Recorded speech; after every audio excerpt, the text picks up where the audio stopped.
Janice says, good day. I hope you will be able to clarify for me. My understanding of a sectional title unit is that everything in the unit belongs to the owner. Can you please advise whether I understand this correctly? In short, Janice has bought a sectional title unit and the seller did not disclose that someone else's geyser was in the unit, or at least what we believe in this question. It doesn't outline it to be maybe in the ceiling above her unit. Janice says when she discovered this, she has asked the seller to remove the geyser, which they now refuse to do.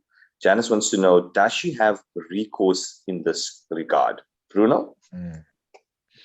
So it's a difficult question to answer simply because we're not appraised of all the necessary facts in order to be able to answer it. There's a lot of speculation. I mean, you saw from the way that we discussed it just before the show. So there's a number of variations, and we're making certain assumptions. So say the general rule is yes, absolutely. It's the owner's responsibility within the sectional unit to maintain that unit up to a certain degree. So there's certain insurable things that you'd have to take care of. You'd be responsible for the maintenance within the unit. Then directly outside of the unit, you'd be looking at common walls, for example. So within ceilings, roofs, that sort of thing. Now, unfortunately, we need to look at it on a fact-by-fact basis. So there isn't a stock standard way of looking at it to say this is common, this isn't common. I mean, we've had plenty of episodes about this where people are asking, but awnings, where does that fall? Who needs to maintain that? So the outside walls and gardens, that's also another question. But now let's kind of stick to the geyser question. Where is the geyser actually located?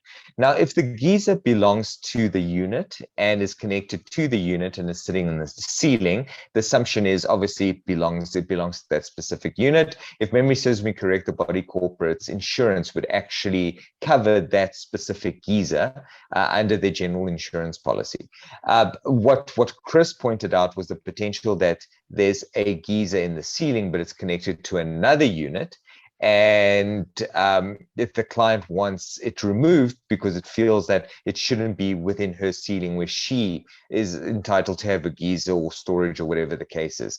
In that instance, it does become a bit more of a difficult question because, again, you look at the common property and where cables run, where pipes run, where geysers are stored are typically common property. So the answer there would be no, that space wouldn't actually belong to you. It would be for the furtherance of the occupation of the occupiers in that building. So it's not your exclusive space. It would be common shared space in the sense that wires need to run from one unit to another. So it's almost the equivalent of having a servitude over your property where it would run across in order to be able to supply somebody on the other side. And the storage of geysers, it applies exactly the same. It is just stored at the top. Chris, I don't know if there's any other type of variation that you want to look at. I know that the one we discussed is potentially that it's a unconnected geyser, and it might actually be in a place that's taking up her space within the unit itself. That's a different story because that's very similar to a seller selling you something and leaving furniture or like an old couch or a broken TV in the unit. In those instances, one would say that you'd just be able to get rid of this specific item. I would suspect here that it wouldn't be that simple. Otherwise, chances are the client would have wanted to just throw it away. I know that we're not an insurance seminar webinar, but I wanted to quickly find out from you guys in terms of, let's say it's a connected geyser, right? And I'm sorry to just throw this question out there. We didn't discuss it prior, but if it is a connected geyser and it's running into somebody else's unit, supplying water to their unit, and there's a potential leak from that geyser, which is not, let's say, supposed to be in our client's ceiling, the damage that is caused by that. And even with regards to our client's household insurance, the fact is that we did not know that this was above it. Now, Bruno, I remember you mentioning earlier that it would be covered by the body corporate's insurance. Is that correct? I mean, for purposes of Janice. would there be some comfort from an insurance standpoint? Is it something she needs to disclose to her insurer? What would we do from a practical standpoint there? So from my experience, damage caused to one unit by another unit, or items in the other unit, like say, for example, like anything accidental, would be covered by the policy. I suppose, unless it's intentional. So I'm trying to think of examples now, but with geysers are always covered under the building policies. Always. There's no question about that.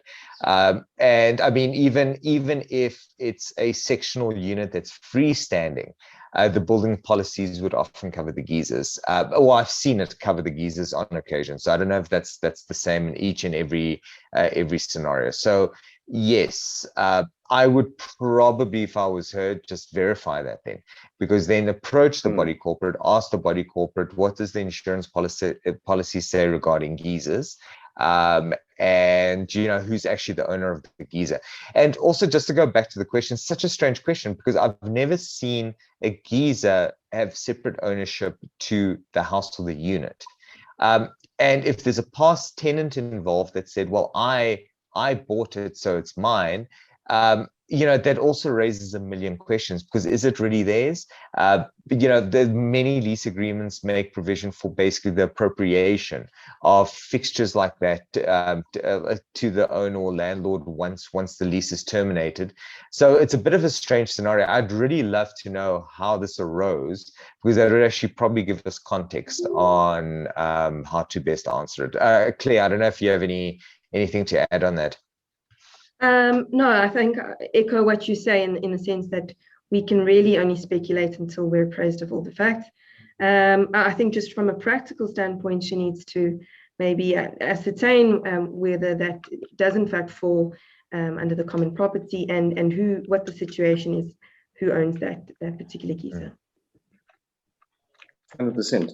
Thanks, guys. I think to Janice, if you ask a question, please don't feel afraid to post some follow-up question or some information on your question that you have asked. I think it'll enable us, like we're saying, to provide you with a little bit more specific information to your problem.